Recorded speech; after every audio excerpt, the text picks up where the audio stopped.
Doctor in Mathematics, Doctor of Philosophy in English Language, and Doctor of Public Administration. For Master's degree, Master of Arts in Education with specialization in English Language Teaching, Mathematics Education, and General Science. Master of Arts in English Language, Master of Arts in Guidance and Counseling, Master in Business Administration, Master of Public Administration, Master of Arts in Sociology, and Master of Arts in Educational Administration. For Bachelor's degree, Bachelor of Elementary Education, Bachelor of Early Childhood Education, Bachelor of Secondary Education, major in Mathematics, Filipino, English, Social Studies, and Science.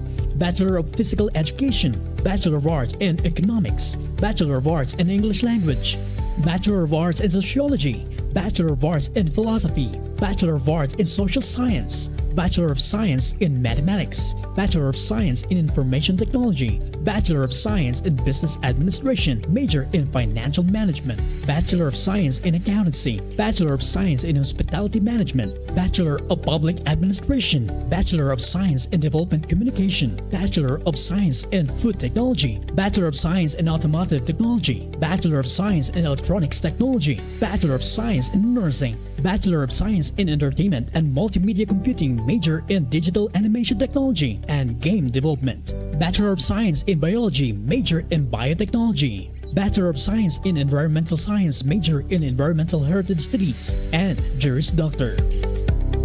The main campus is located in the heart of Malaybalay City, Bukidnon, Philippines. The 15 satellite campuses are located in the province of Misamis Oriental, Alubihid, Migdina, and Talisayan, and in the province of Bukidnon, Baongon, Cabanglasan, Damulog, Ipasugong, Kadingilan, Kalindangan, Itaw-Taw, Libona, Malitbog, Quezon, San Fernando, and Talakag. BukSU houses the tertiary academic units, the secondary school laboratory, elementary school laboratory, and a senior kindergarten. Bukidnon State University. Educate, innovate, lead.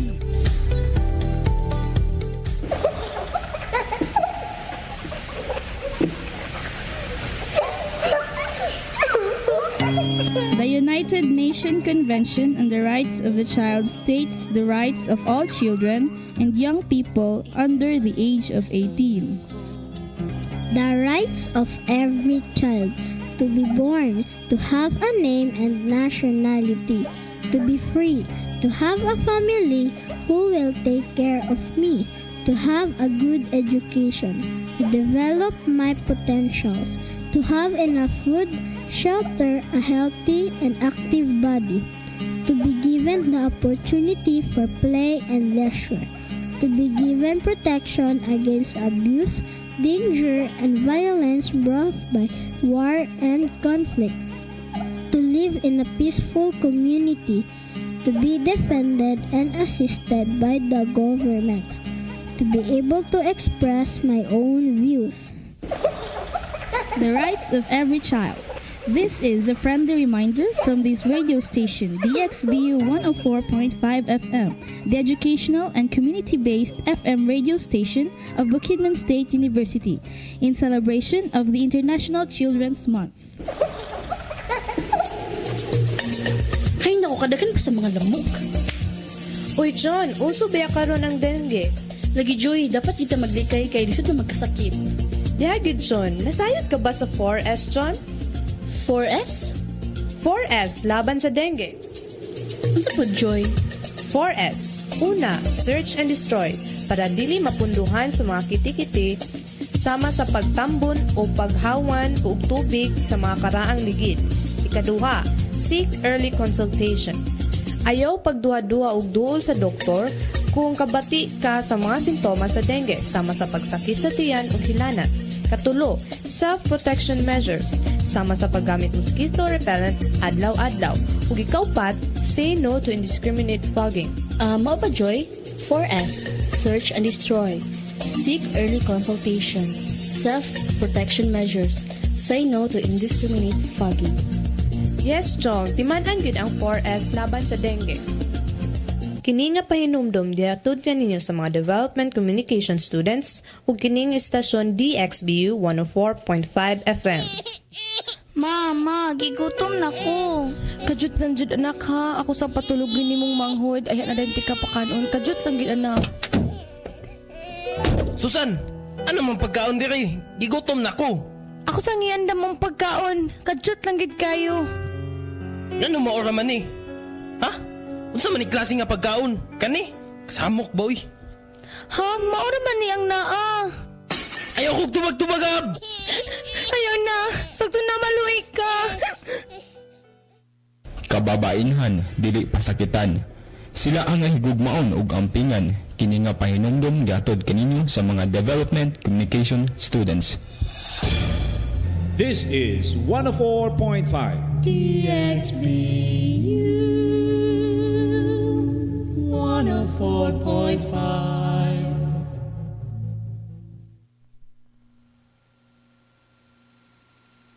Sa miaging semana, sa ika-14 na episode sa Pag-Ambitay daw ag Kaulian, Share to Heal Season 4. Atong gihisgutan ang Indigenous Voices in Philippine Elections, Aid and Leadership kauban si Ethnographic Commissioner for Northern and Western Mindanao, Atimer Pinky Grace Pareha. Ang maong diskusyon mitutok sa papel sa atong kaigsuonan nga lumad sa kalibotan sa politika. Why is the discussion on IP involvement in politics, especially sa topic na surround sa election aid, is a very important and relevant topic today po? Thank you. You mentioned a very important word ganina sa ato ang initial na pag-greet. You mentioned inclusivity. We cannot deny that our indigenous cultural communities has for so long a time naamay mga services sa government, and NCIP tries to reach those communities located in far-flung and geographically isolated areas. However, ang serbisyo, for some reasons, kulang pa yun, no? And makita na sa kahimtang sa atong mga communities karon. Importante nga naay involvement ang atong mga indigenous peoples, especially when it comes to the upcoming election, because of inclusivity.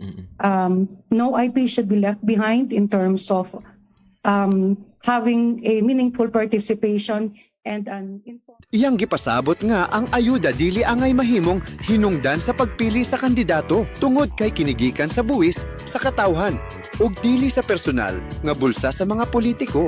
Sa katapusan, gibutyag ni Ateneo pareha nga dakong papel ang ginadula sa mga kabatan-unan sa paghulma sa bag-ong political landscape alang sa mga lumad ug sa Pilipinas. Gibahig usab niya ang hinungdanong papel sa mga universidad sa pagpukaw ug pagpasiugda sa responsableng pagpili sa mga lider sa umaabot nga eleksyon. Paminaw ug pakigduyog diri lang sa DXBU 104.5 FM.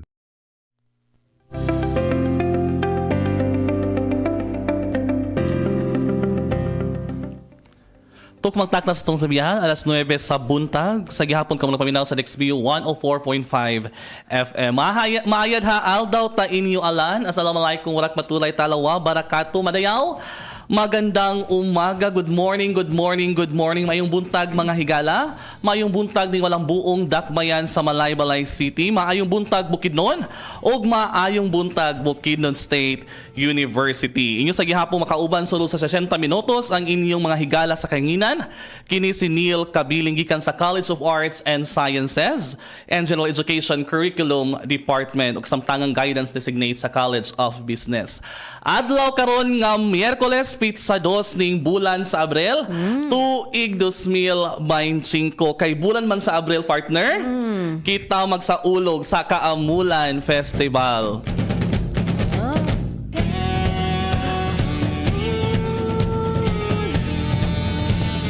Nakalaag na ba ang tanan sa Capitol Ground? Magtipok tang tanan. No, ang kamulan na panagtigom sa 7 ka mga tribo dinhi sa lalawigan sa Bukidnon. Sa gihapon, kamo nagpaminaw ning atong programa ang Pag-Ambitay daw ag Kaulian, Share to Heal Season 4 dinhi lamang sa atong simyahan ang DXBU 104.5 FM. Pinaagi sa DXBU 104.5 FM ang educational and community-based radio station of Bukidnon State University. Inyong makita o mapaminawan ang atong live stream and Facebook sa DXBU 104.5 FM page. Kini nga programa inyong madunggan matag Miyerkules, alas 9 hangtod alas 10 sa buntag. Atong batasanon ang pagpaminaw nining programa nga gahatod kanato sa mga impormasyon alayon sa nakalinlain nga dimensyon nin atong proyekto. Sa samang paagi, atong makauban ang pinakamaaniyag sa nga katandem nako karon nasa kilid. Good morning, partner Jo. Good morning, partner Neil. No, gwapo gid kayo atong pagbangon karon nga kabuntagon. Sakto. No, tungod kay ang atuang university aduna kitay accreditation nga gakahitabo no from the AACOP. Sa gihapon kini si Joanna Ruth Sario Paloma from the Language and Letters Department and the Information Unit nagadunol sa akong mainiton nga pagpanimbaya kaninyong tanan. O di ba? Kung asa man maabot kining atuang sibyahan no, kini ang Pag-Ambitay daw ag Kaulian Share to Heal Season 4. Kini usa ka university-wide extension program sa Bukidnon State University, the City of Malaybalay, and the 2nd Congressional District of Bukidnon with our program leader, Dr. Joy M. Mirasol, project leader Dr. Karina Joanne V. Barroso, and our extension director Dr. Jayme B. Paulican. Among mainiton nga pagpanibaya usab sa atong Smart University President Dr. Joy Molina Mirasol nga mudji nanguna partner ni ato ang accreditation. Our VP for Academic Affairs Dr. Hazel Jean M. Abuela, VP for Administration and Finance Dr. Mr. Dante S. Victoria Jr., VP for Culture, Arts, Sports, and Student Services, Dr. Lincoln V. Tan, and VP for Research, Extension, and Innovation, Dr. Karina Joanne V. Barroso. Mayong buntag usab sa tanang Smart BukSU employees, sa tanang tumakaubanan sa buhat partner nga nagserbisyog tinud-anay. Shout out sa tumakauban sa Pikas Lawak, no, medyo nagka-busy sila dira. Hello. Sa ato mga estudyante ug sa tanan natong mga aktibong tigpaminawan sa DXBU 104.5 FM. Sa itong mga viewers sa FB, maayad haal daw ta inyo alan. Kamo nagpaminaw ni ining atong tulumanon nga Pag-Ambitay daw ag Kaulian Share to Heal Seasons 4 or Season 4, Inspiring Collective Action for Sustainable Futures. Sa Pag-Ambitay ug paghiusa, kalambuan makabuta. O, diba? Dungan ta ato, Sir Neil. Okay, welcome back sa itong programa sa tanan nagpaminaw once again. Nagalantaw sa Facebook. Comment down below your name kung asa man mo naglantaw karon kay maabot ba ni sa gawas sa nasod partner. Correct. Okay, alas to mga student, you can type down your name and your section. Kumusta mga higala? Nakapahuway ba ang tanan human sa holiday?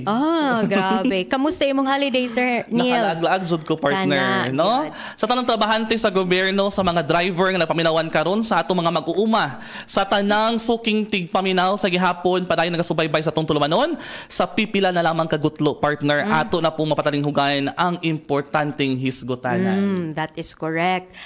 For this episode mga higala, atong pagatuki-tukion ang episode on Her Health, Our Future, Empowering Women, Empowering Communities. So kini usa ka hisgutanan nga maigo niini ang atong Sustainable Development Goals on SDG Gender Equality, no, SDG 5, that's Gender Equality, and SDG 3 on Good Health and Well-Being. Sakto, partner. That's a very interesting topic, partner Jo. But before nato pagasugdan atong pakighinabi sa atong bisita karong adlaw, ato sang paminawon ang minsay sa atong minahal nga BukSU Smart BukSU President Dr. Joy Molina Mirasol. Mga higala, aniya ang iyang mensahe.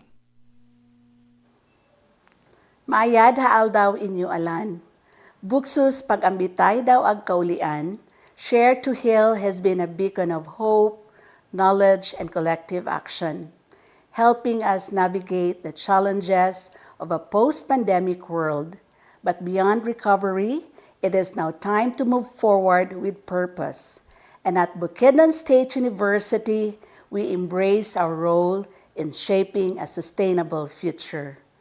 Through education, research, and community engagement, BukSU is actively contributing to the realization of the Sustainable Development Goals, addressing quality education, good health and well-being, climate action, and many other pressing global challenges. This season, Let us engage in meaningful dialogue and transform insights into action. Together, we can build a better, more sustainable future, one where progress is measured not just by economic gains, but by the well-being of people and the planet. Ubani kami kada Miyerkules, diri sa DXBU 104.5 and Facebook Live.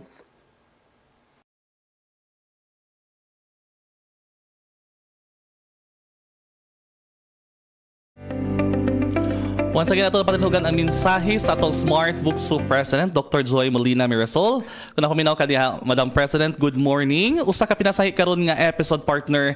Ang tupikong atong mapatinhugan kay maglambigit kini sa mga kababaihan. Sa milabay nga bulan, nag-celebrate a partner sa International Women's Month. No? Karong adlaw partner atong pagkaisgutan ang tupiko Her Health, Our Future, Empowering Women, Empowering Communities. No, ganagalamkob kini mga partner sa mayong panlawas sa mga kabaihan ug dako kini og kalambigitan kanatong tanan. That's right. That is why dili na ta magpadugay-dugay pa ato nang i-introduce kaninyo ang atong pinasahi nga guest speaker for this morning. Ang atong guest speaker, atong invited speaker is kini siya usa ka associate professor at the Political Science Department sa Ateneo de Manila University, and currently she is the director of the University Gender and Development Office. She is currently the vice president of the Women and Gender Studies Association of the Philippines, or WISAP. She continues to write on gender, labor migration and democratization, participation, and social change. Ladies and gentlemen, matest gyud ang among pagtagalog ngayon ni Sir Neil. Let us welcome Dr. Maria Elissa Lau. Hello, Doc. Good morning. Good morning, Doc. This is Neil. Good morning, Neil, and good morning, Dr. Joanna. Nice to see you today. Maybe you have someone to greet or people you'd want to greet before we will start with our interview with you, Doc Lau. I think, of course, no, kahit na mga 2 days behind tayo, happy Women's Month para sa lahat ng mga Yes, Doc. kababaihan, especially to my sisters no, in WISAP, the Women's and Gender Studies Association of the Philippines. We were hosted by BukSU 2 years ago, and it was a very warm welcome for us. So we're happy always to be back in any way, shape, or form. Yeah, that's right. I can still remember, Sir Neil, the WISAP team went here in Bukidnon State University and had the conference. Yes. I was one of the participants. Okay. So, once again, welcome to our show, Share to Heal, Pag-Ambitay daw ag Kaulian, Doc Lau. We will now go to our interview portion. Of course, there are many already policies, mga batas at mga programa para sa pagkakapantay-pantay ng kasarian. Pero nananatili pa rin ang maramihang hadlang, no, sa ganap na empowerment ng kababaihan sa Pilipinas. So the first question that we have here is, what are the current barriers that prevent women in the Philippines from achieving greater representation and empowerment, Doc Lau? Yeah, very Miss Universe. Thank you. Go, Doc. I mentioned that I'm from political science, no? So I'm going to take that lens to answer this question. Yes. And for that, hingi ako ng tulong sa dalawa kong colleagues, no? Si Dr. Jean Franco from UP and also Dr. Elma Laguna also from UP, because they recently wrote a paper, no, which is available online, on barriers to political participation. And I thought na talagang napapanahon na pag-usapan, no, yung mga what they found out in this study, kasi it's election season. And I know that a lot of our listeners in this webinar, no, in this podcast, are first-time voters, or baka kaka-register lang nila, or baka pangalawang election nila. So talagang kailangan natin tingnan, no, what are the barriers in the context of political participation in elections. So si Dr. Franco tsaka si Doc Elma, no, gave 4 sort of barriers, no. The first one is from a more political science perspective.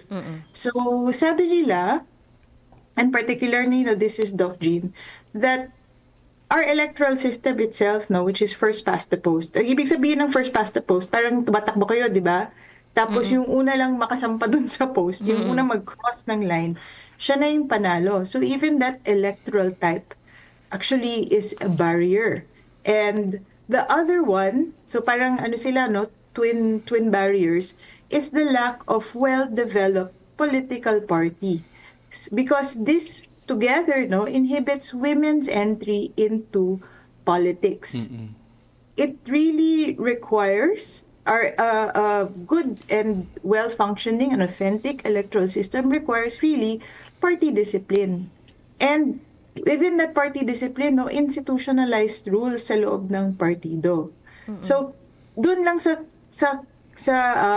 in that space, that's when real participation and barriers to participation of women can be discussed. So we can't really think about really having authentic political participation if we don't have this to sort of frame that.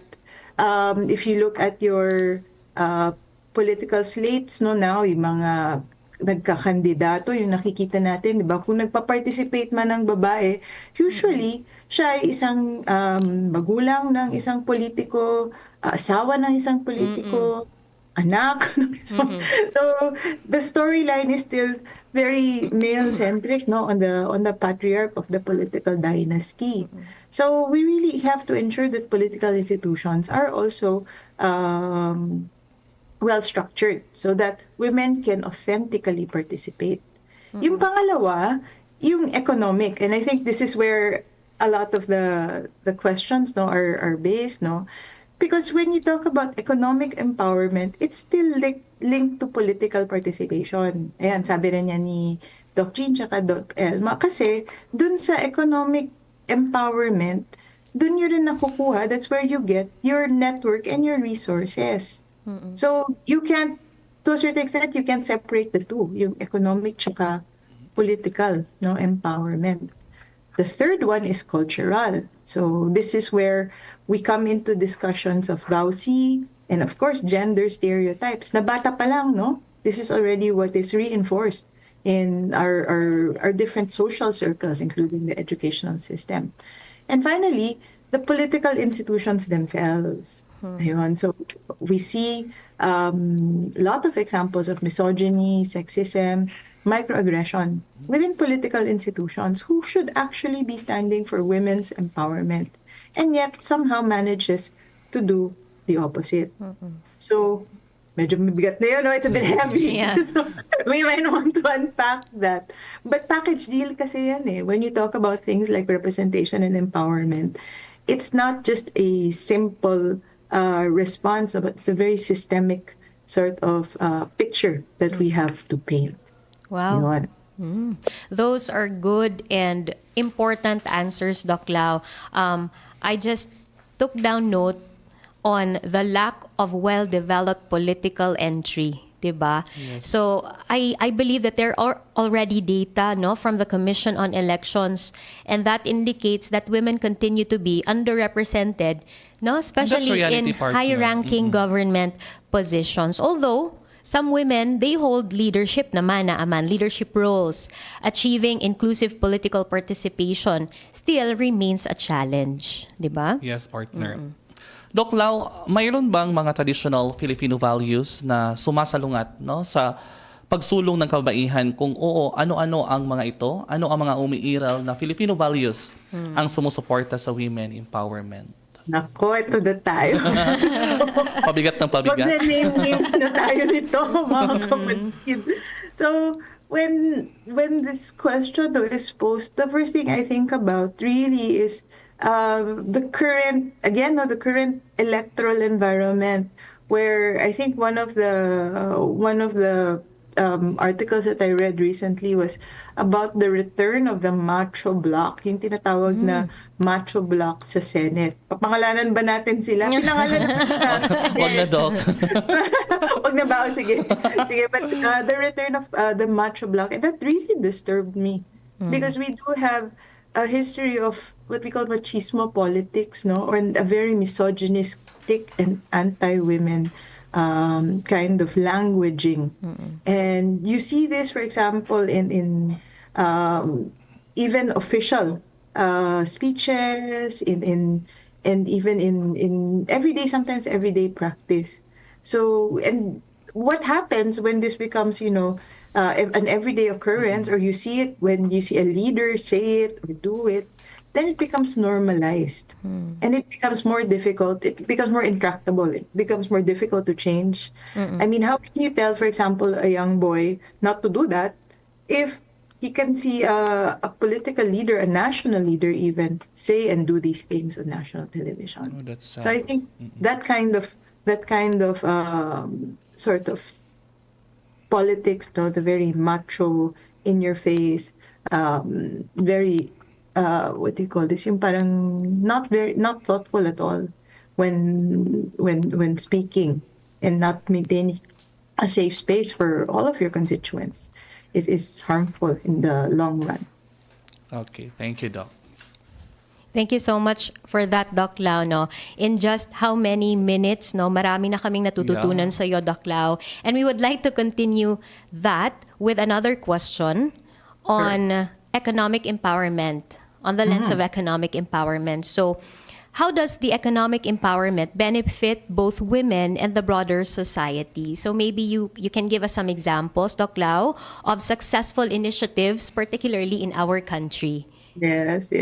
I don't know, I'll answer it. I'll take a longer route to answer this, no? Kasi magpa-plug rin ako ng WISA project. No? That's good. That's okay. Sige. Because this year is also the 30th year, no, of the Beijing Declaration and Platform for Action, which is the BPFA. So it was a landmark resolution adopted by the United Nations in 1995 during the 4th World Congress of Women in Beijing, China. And malaki rin yung participation ng Philippines dito. And of course, we note the efforts of Dr. Patricia Licuana, no, former CHED commissioner, in pushing this Beijing Platform for Action. So yung BPFA, hindi pa yata nabubuhay ang ating mga college students, no? This was 1995, so wala pang internets noon. During this meeting, 12 key areas of concern were raised, including poverty, education, health, VAUSI, armed conflict, the economy, women in the economy, decision-making, advancement of women, human rights, media, environment, the girl, child, and so GSE. So what is done every 5 years is to sort of see how we've been doing vis-a-vis the BPFA, no? And one of the projects of WISAP, I've mentioned, no, and shout out rin to our president, no, si Doc Mel Reyes from Miriam, no, is we've gathered a group of writers, no, from the different sectors to see how well we're doing along these 12 key concern areas. In fact, mas marami na yata kasi merong mga sinama na dati hindi pa masyadong nabigyan ng pansin, so hasn't been really highlighted, no, in the past, no. So what we did, no, in the last leg, I think, of last year was we came together and together with partners, and I will name the partners. It's all right, Doc. Aside from WISAP, we have the Women's Legal and Human Rights Bureau, the Women and Gender Institute, or WAGI, Global Affairs Canada, and the Philippine Business for Social Progress, and UN Women. So, ang ginawa ay mga national consultation para talagang marinig, no, so that we can hear the voices of women in NCR, Luzon, Visayas, and Mindanao. And these were undertaken, and here's where the empowerment part comes. No, these were undertaken or led by organizations, women's organizations on the ground. So HomeNet Philippines for Luzon, I think, or NCR. And then we had DSWP, the Democratic Social Women of the Philippines, and Gender Watch Against Violence and Exploitation, and Girls Congress for the Visayas. And for Mindanao, it was Talikala Inc. So what I want to do now is talk about this in terms of what they said was missing. Ayun. So we'll tackle economic empowerment the other way around. So ano pa yung kailangan natin? So in general, it's still very what we call intersectional, no? So we see women's participation in the labor force being particularly still very constrained, no? Especially by unpaid care work, wage gaps, occupational segregation, policies and lack of policies promoting decent work, flexible arrangements, recognition of women economic contributions are also urgently needed. So if you want to see a really empowered women in the workforce, ito dapat yung mga ibigay. Ako for one, parang I really do appreciate being in the academe and being able to have a little bit of, flexible arrangements with work, especially when my children were growing up, no? It's not a joke to do a full-time job and then also to have children needing you every so often. So flexible work arrangements, for example, are first and foremost in my mind. In the NCR consultations, there was a need for gender-responsive and transformative education, especially early education, para these issues can be talked about earlier. The Visayas really talked about women's economic empowerment as a concern. And they talked about limited access to resources and capital, exacerbated by the pandemic. We all went through that and we know the effects of the pandemic. Women in the informal sector, especially street vendors and yung mga nag-online business, were highlighted as particularly vulnerable to exploitation. And of course, suggestions were made for wage improvement, maternity leave, and recognition of domestic labor. For Mindanao, economic challenges identified include limited opportunities and unpaid care work, displacement, financial dependency, and special challenges. So I don't know whether sort of this echoes, no, or this sort of resonates with our listeners, no, from Mindanao. Kasi ito yung lumabas dun sa consultation. And it's good that HomeNet, for example, a very good example, HomeNet and Talikala and the Democratic Socialist Women of the Philippines were the ones who frontline, because they're the good examples there. HomeNet is a cooperative, and I think they also come with us now when we have our when we have our conferences now, and they showcase now their livelihood programs. Democratic Socialist Women of the Philippines follows a comprehensive and integrated rights-based framework towards women empowerment. And of course, we have the other organizations which not only talk about empowerment, but also battling VAUSI, economic marginalization, and sexual and reproductive health and rights. So you have to look no further than your backyards, because the community organizations and the larger NGOs are there to provide the backbone for women empowerment, aside from, of course, government support. Correct. So to encapsulate the things that Doc Lau mentioned, no, in terms of this question, it really shows that the successful initiatives by the government, and especially the private sectors, what WISAP is doing right now, they really have a great help, no, to create more opportunities for women to achieve financial stability and even the leadership goals, no. Doc Lau, are you familiar with TUPAD? The tulong paghahanap buhay sa ating disadvantaged or displaced workers? Please let me know and our readers know what TUPAD does exactly. Ayun. Yeah. So, do you agree that TUPAD, itong tulong panghahanap buhay sa ating disadvantaged or displaced workers, is a great initiative by our government, or a successful initiative na of our government? Do you agree about that, Doc Lau? Okay. So I thought you were going to tell me what TUPAD was. So it's a government program, no? I'm not familiar with TUPAD, but anything which sort of lifts the opportunities, no, and the stature of women in the workplace, and also in terms of economic empowerment, and recognizing, no, what their unique positionality is, no, is good. And it's not as easy as just doing a livelihood program or a workshop, or even sometimes we see with for example courses, no, to improve their livelihood skills is not enough.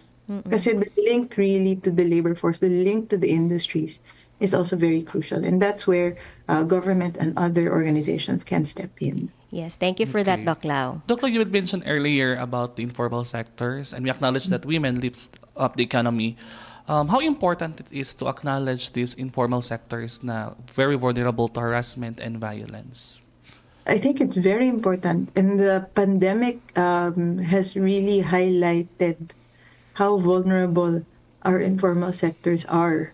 And now, if the younger set na talk about the gig economy. Ano ba yung gig economy na yan? Ano ba yan, Doc?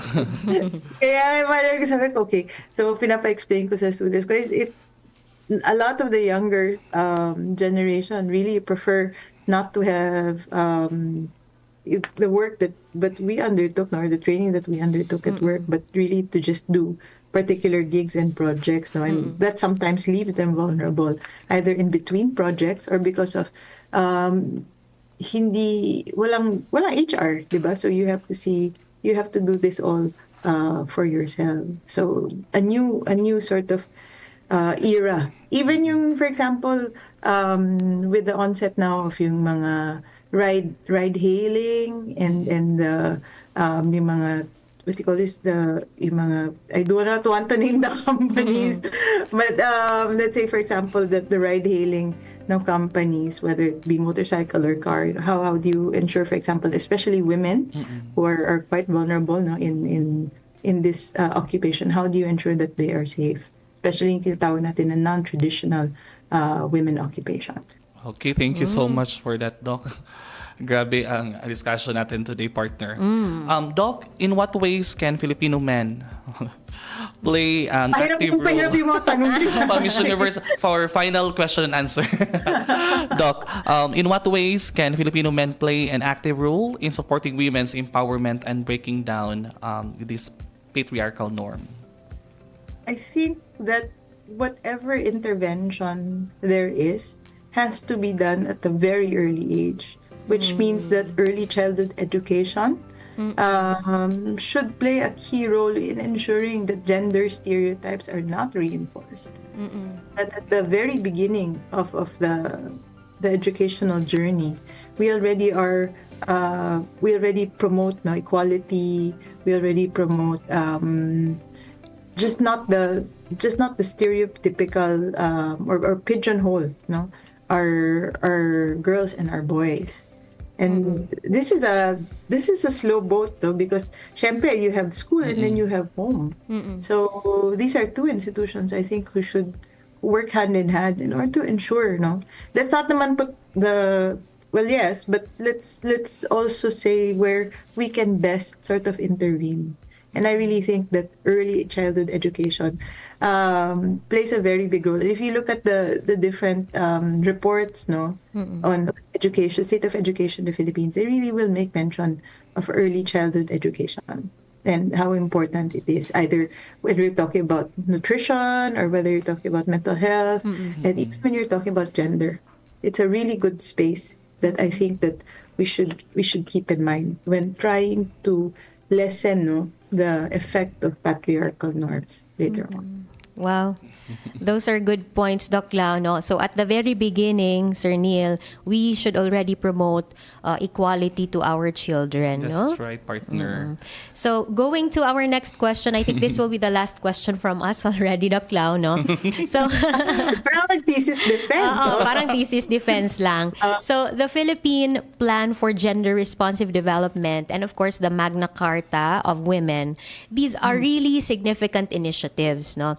So there have been programs that the government has implemented for women as well. So in your own view, in your own point of view, Doc Lau, what are their successes and where do you think they fall short in ensuring gender equality? Okay. So again, I'll wear a different hat this time now, and I will wear my gender and development hat. And this is something that is new for my school, no, Ateneo de Manila. And I took on this job maybe, I don't know, parang 4 years ago. So 4 years, it's a young office in Ateneo. And I talk about this experience because as I would be talking about it in terms of being an implementer of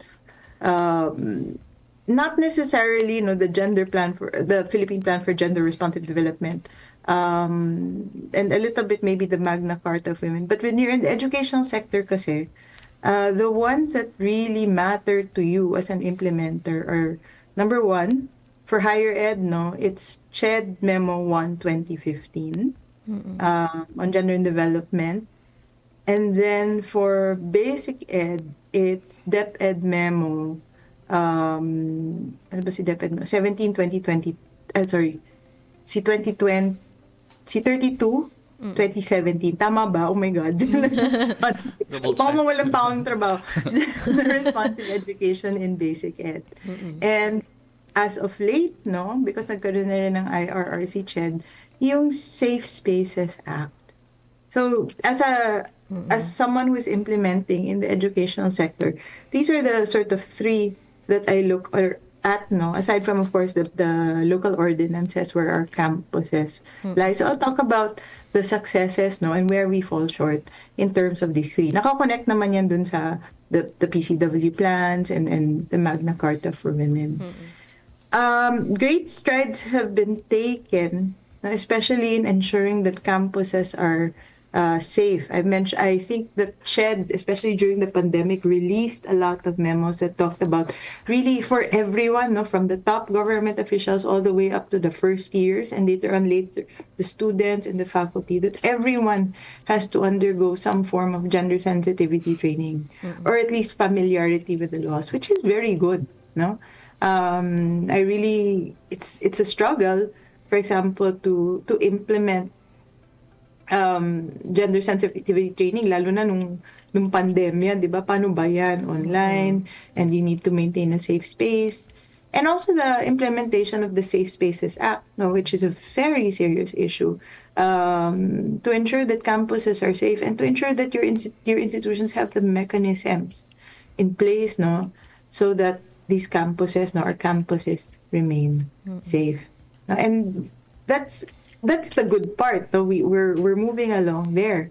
But at the same time, it's hard to implement because as our students spend a lot of time online. And that's very difficult to police. That's very difficult to even understand sometimes. Sometimes my students talk about being on the Discord server. Tapos pag nakita ko yung Discord, sabi ko, bakit dilim-dilim ng Discord server? It's really, they are digital natives and we are not. And yet we are also supposed to keep these spaces safe. So it's difficult to implement given the current environment post-pandemic. The law is good. I really appreciate the Safe Spaces Act. But it calls us to a higher level, a higher standard of ensuring our schools are safe. It's a challenge indeed. But I'm glad that the laws are there. That's good that we are guided by the laws. So while our Philippine government has made, you have said, Doc Lau, significant strides in promoting gender equality, there are really still some challenges that needs to be addressed, right? That's right, partner. Yeah. So shout out to Sen Risa. Good job. Mahirap i-implement yan. We understand it's necessary. Yeah, that's right. Our time, it's now 9:35 in the morning. And thank you so much for answering those questions for us, Doc Lau. We have gained a lot of lessons ba to siya, Sir Neil? Lessons and information from you, Doc Lau. So this time, we will be going into the next segment of our program, which is the Share to Care. Share to Care, or our social media people will be asking you some questions. So we would like now to welcome Ms. Rob Mary Cris V. Candano and our students.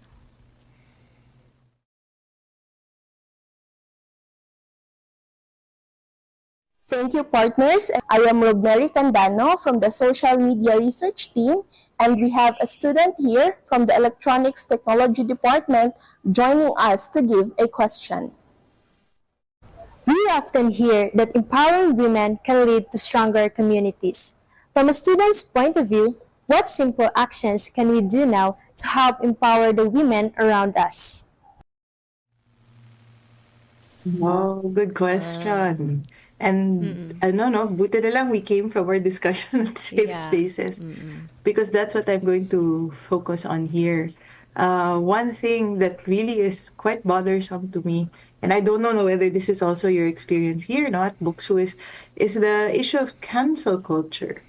So it's something that wasn't familiar to me, the term, no, until I saw parang what was taking place online during the pandemic.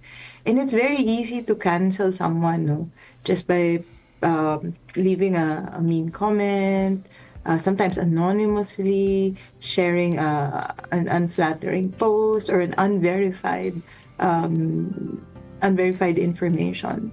And I think it's good practice also, no? Number one, of course, to fact check, to verify, but secondly, also to think about what exactly will be the effect of your canceling someone online.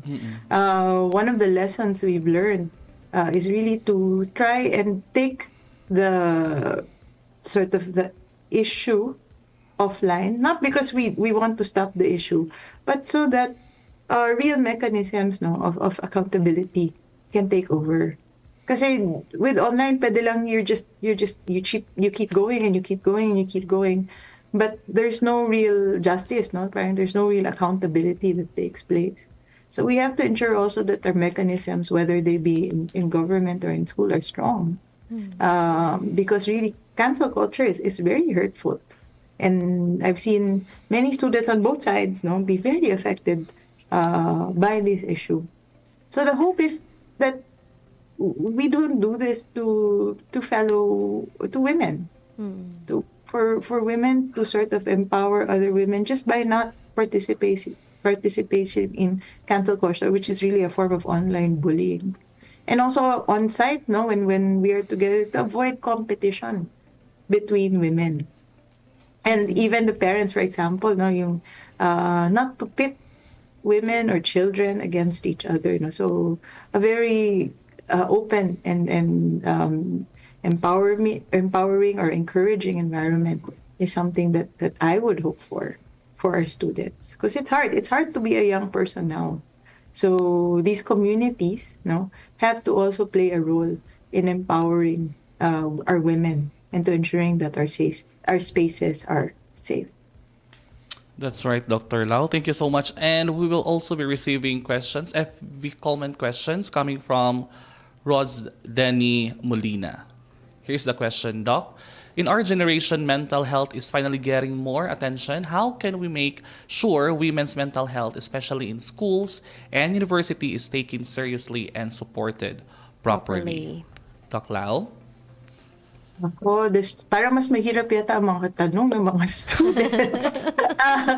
Yes, and I see this a lot, no? Parang because mental health isn't something that you see off the bat. It's not like a physical illness where you can see the effect right away on a person. Kung napilayan ka, di ba, you see that person is limping.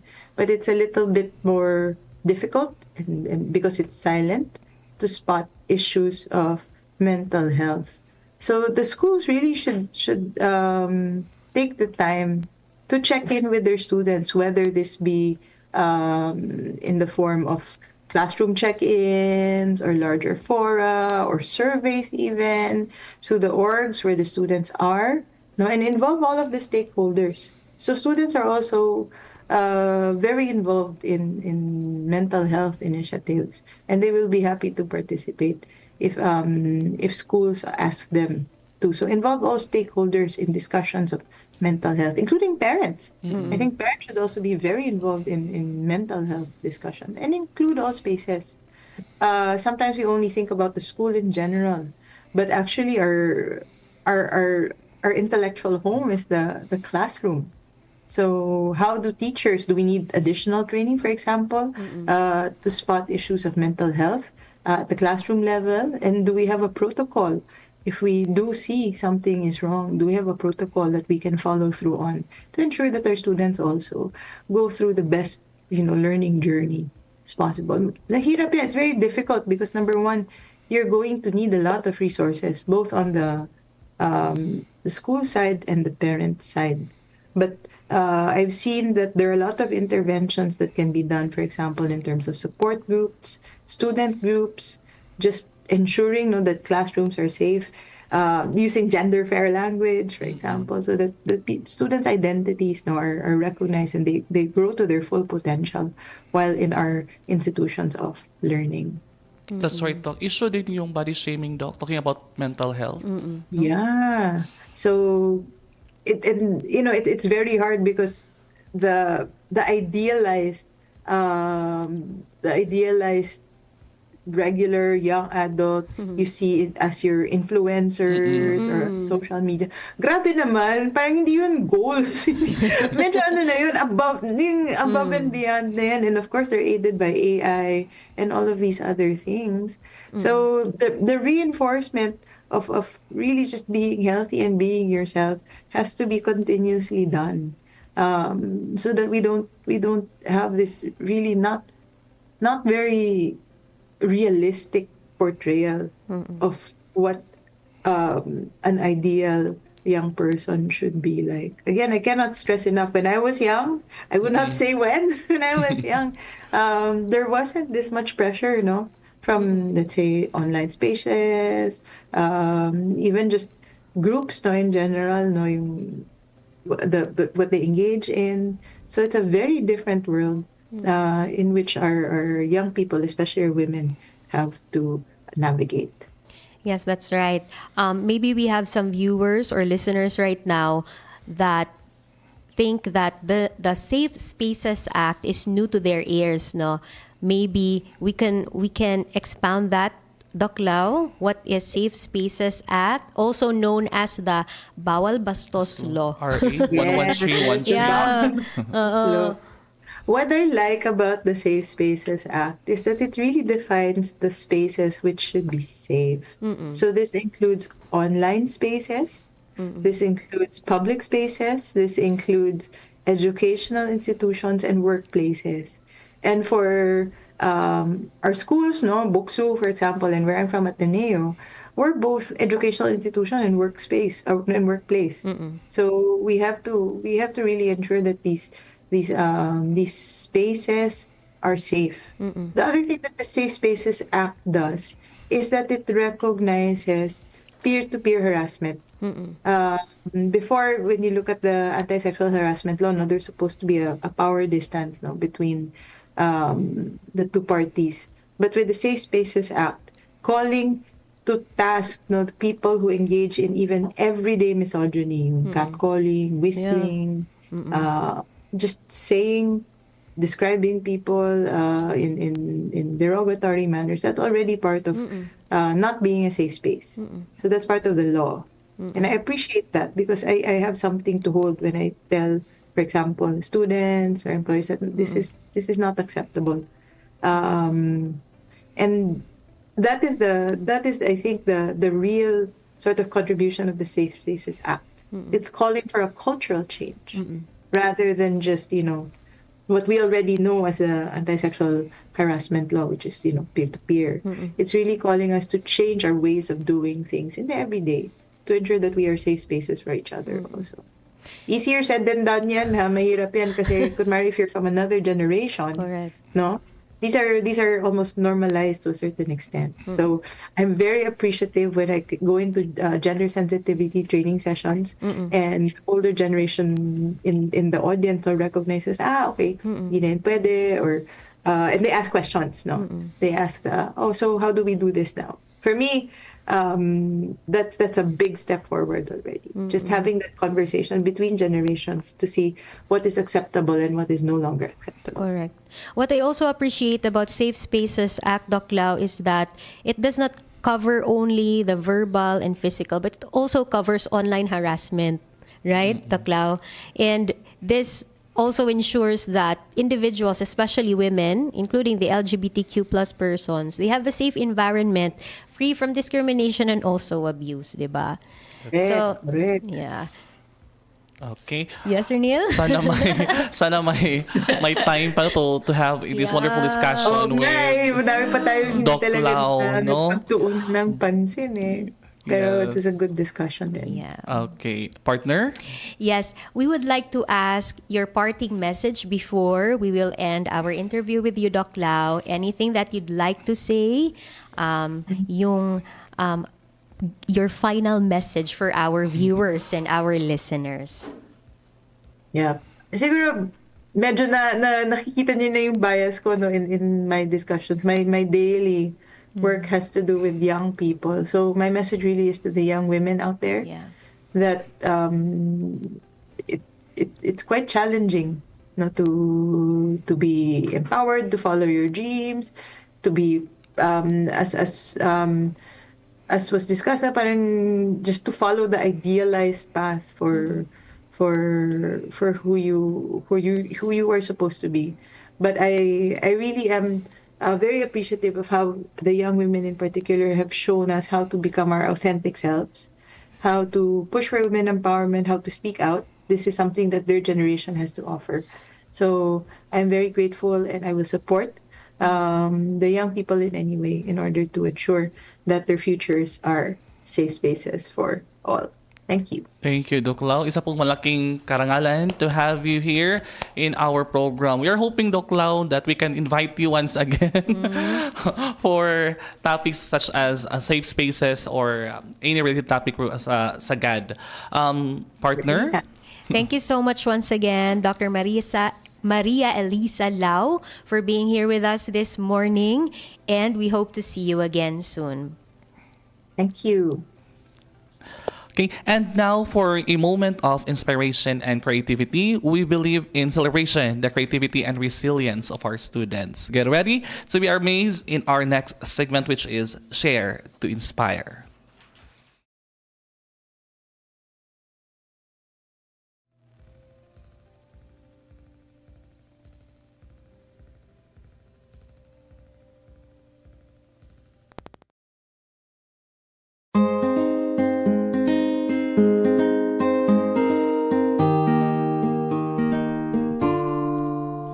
Rainbow notes upon the wall, dancing children under rainfalls, perfect sunsets head to head. Then we begin again. There's a ribbon in the sky, painting rivers in the moonlight, moving pictures say the words of a story that begins. I'll hold your hand and wipe your tears. We'll laugh until we run out of ears. 'Cause no matter if our blue skies turn to gray, there's a ray of sun that's bound to light our way. And although the roads are rough, I'll get through it just because I have my you. You have me. No matter what may come, we'll head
skies turn to gray. There's a ray of sun that's bound to light our way. And although the roads are rough, we'll get through it just because you have your mate. Well, I hope for you, no matter what may come, we'll have our we and us.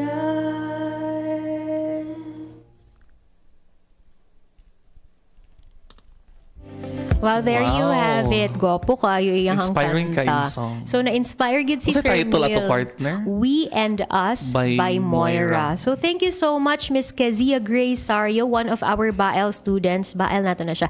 Bachelor of Arts in English Language student. Lami kay mga piga ninyo nagkanta siya. Lagi no, kay gusto na po kung mga pingap kikaon na og donut. Oo. We Diba? and Us, no? Ay, isa mga good nga murag misinterpretation sa misconception about gender and development is it's an anti-male stance, no? It's a partnership. Yeah. No, of men and women. Well, relate na ako sa I have you and me. It's, diba? it's Di pa not ma-relate. just his story but our story. Yeah. Diba? Lami Correct. kikukuan. Lahi po ng cancer. Tinuod ka ayo, sir, no? Relate So, na ako sa discussion ni Doc na-relate Lau. gyud sa na-relate sa topic ang gikanta Sa sa ato bata. ang share to inspire nga estudyante. Thank you so much Kezia Grace Sario. Okay, and we didn't have the luxury of time na to have this kanang kuan pa tong programa ipadayon pa, but usa ka ayo ka bulawanon ka nga discussion this Correct. morning. I just want to highlight, partner, no nindot kaayo ang i-discuss ni Doc Lau kaganina. Nag-highlight siya og upat ka reasons, barriers for the representation of women. First niya, partner, discuss is mismo ang ato ang electoral system, no? Medyo problemado siya. Next is economic. Third is ang cultural, and last is mismo ang ato ang mga institution. Nga mo'y gahinder usahay sa mga bae nga dili mapili, no, doon na ba ito ang pinili ay. Partner? That's correct. So, importante kaayo nga naag yung increased women's participation, especially dinhi sa atong mga leadership roles and our governance. Kani atong mga laws and our policies also, naga-encourage gid siya on more women to take leadership roles in politics and business. At the same time, no, nahisgutan gihapon nato ganina gamay lang gid kaayo on the health programs or the healthcare system that the government has implemented also mga scholarships and even health programs for women na agani gihapon tay mga maternal health services, reproductive health care, and including free education, no, for young girls gihapon. Yes. I think part po sa kayo nga hisgutanan karon, partner, itong safe spaces nga gi-mention ni Doc Lau kaganina, Republic Act 11313, anti-bastos law, kay Correct. usahay murag ka-normalize na lang ang mga usahay ang mga ginabuhat sa mga sa estudyante, even sa workplace, peer-to-peer nga harassment. That's right. So, usa sa mga challenges nga na-mention kaganina ni Doc Lau is that aduna paghihapoy limited implementation, no, and enforcement of laws. While kini sila nga mga policies nag-exist namang gyud kini sila, ang pag-enforce na lang yun medyo paghihapon weak, huyang, yeah. They remain weak in many areas, especially in rural communities nga ang atong gender discrimination is still prevalent, diba? And katong mga patriarchal norms ganina, partner Neil, there is still cultural and societal barriers nga atong makita dinha because it is deeply rooted in patriarchal norms. Yes. Sa culture. Dinhi sa atong kultura. Then highlight niya kayo nga importante yun, partner, nga magsugod yun sa early childhood yun. Correct. Pag-usab ni ining mga butanga. Diba? Kung ato siyang padayunon or ato siyang sugdan gyud dinha sa early childhood education, siguro kini siya ma-incorporate na gyudayon sa mga lessons nga ipang tudlo nato sa mga kabataan. Yes. No? So, katulang siya. Among na-take down ni Sir Neil. And with that, we would like to thank all of our listeners, our viewers sa pagpadayon o pagpaminaw ni ining atong tulumanon, Share to Heal, Pag-Ambitay daw ag Kaulian. It's 9:57 in the morning and kamo pagihapon na minaw sa DXBU 104.5 FM. O diba? Ahan na to, Sir Neil. We would like to acknowledge the LGU Malay-Balay headed by Honorable J. Warren Pabilyaran, our 2nd Congressional District of Bukidnon headed by Attorney Jonathan Keith T. Flores, our BukSU President Dr. Joy M. Mirasol, our OVP and Program Leader Dr. Karina Joanne V. Barroso, and of course sa nagpaluyog yun ni ini nga dimensyon karong buntaga, our Dimension Head Dr. Marichu B. Montesilio. Yehey! And all the technical working committees of the Share to Heal Season 4, most especially ang DXBU no nga mga people nag-assist ka nato, and silang Ma'am Kath and Ma'am Rob Mary. Okay, daghan kaayong salamat. No? Tutok yun sa pikas lawak sila. Daghan kayong salamat mga higala sa pakiguban hangtod sa sunod na pod nga semana sa susamang takna. Alas 9 hangtod alas 10 sa buntag sa susamang adlaw, matag Miyerkules din hilamang sa atong istasyon DXBU 104.5 FM. Magpadayon ta sa pagtinabangay alang sa mas maayo nga kaugmaon sa tanan. Daghang salamat og kami magabilin ni ining pahinumdom nga sa pag-ambitay ug paghiusa kalambuan makabuta. Okay, dalaygon ang Diyos. Thank you.